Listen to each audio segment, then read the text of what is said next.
What are we doing here? And where are we gonna go? It's like we just woke up one morning and then it's welcome to the show. Don't ask any questions, just go with the flow. Make as much money as you can and try your best not to get broke. Copy everything you see on the TV, from the hairstyles to the clothes, and don't think too often, just do exactly as you're told. And if you ever get confused, then just turn towards the alcohol. You'll still hear your thoughts, then just turn up the radio as you learn to live a lifestyle of drugs, sex, and rock and roll.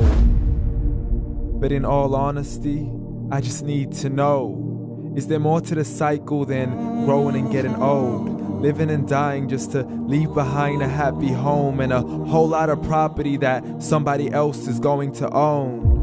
I just really need to know before the casket's closed, 'cause I'm not willing to gamble with my soul, nor am I ready to take any chances. These are just simple life questions and I'm just searching for some answers. Like, what are we doing here? And what is our purpose? How did we get here, and who made us so perfect?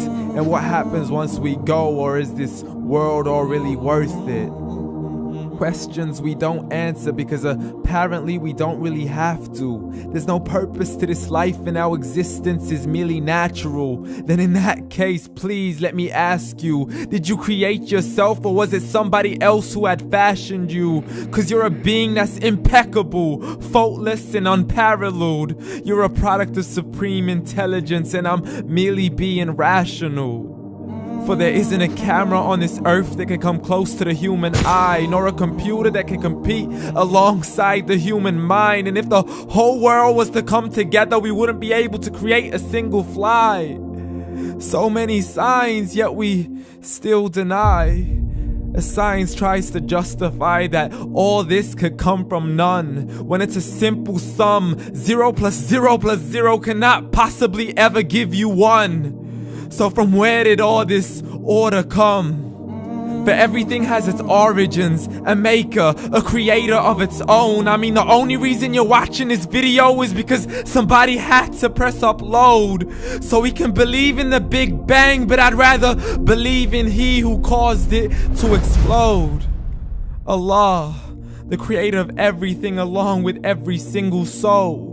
The ever-living, the master, the only one who is in control. Unlike his creation, beyond our imagination. And no, he's not a man, nor does he have any partners in association. He's on his own. And no, he did not ever leave us alone. Just like every manufacturer, he left us with an instruction manual. The Quran and Islam, and I'm sorry to jump to conclusions, but it's the only one possible.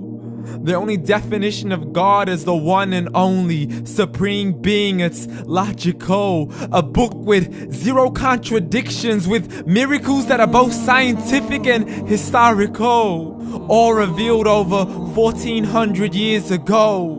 Like the detailed description of the human embryo. The descriptions of the human embryo in the Quran cannot be based on scientific knowledge in the 7th century. To the mountains as pegs holding firm the earth below, and the 2 seas that don't mix in a complete separate flow. To the planets in orbit, alternating night and day as they stay in flow. The expansion of the universe and the creation of everything from H2O.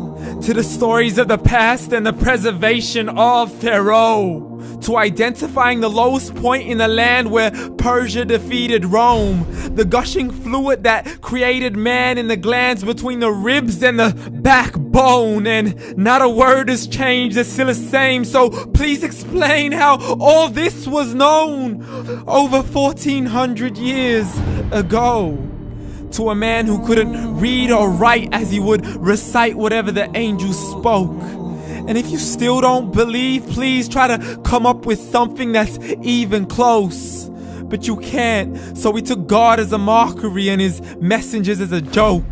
Muhammad could not read or write. How somebody who can't read or write gonna start a religion? Dismissed his scriptures as legends and tales of the ancient folk as we live life according to our whims, desires, and hopes. saying this life is the only home we will ever know. We will live then die, then simply turn to bones. YOLO! Correction, after the grass dies, the rain arrives and it regrows, and Allah promises to do the same thing to your very soul and bring you back from your very fingertips to your toes, as the all-seeing supreme being watches us so close, and we are surely being tested in our wealth, our health, and our self, and everything that we've been blessed with. So believe, for we will surely be resurrected and be brought back to our Lord and account for every single deed, as He hands us our books and orders us to read. From the bad to the good and everything in between. You yourself are sufficient for your own accountability, so don't be mad at me. You are the one who thought He wouldn't come back to me. I gave you a whole life long to search after me, but you were busy in all that which was temporary. So read, and glad tidings to all those who believed. And if you disbelieve, read. And don't let that day be the first day you find out what your life really means. Read.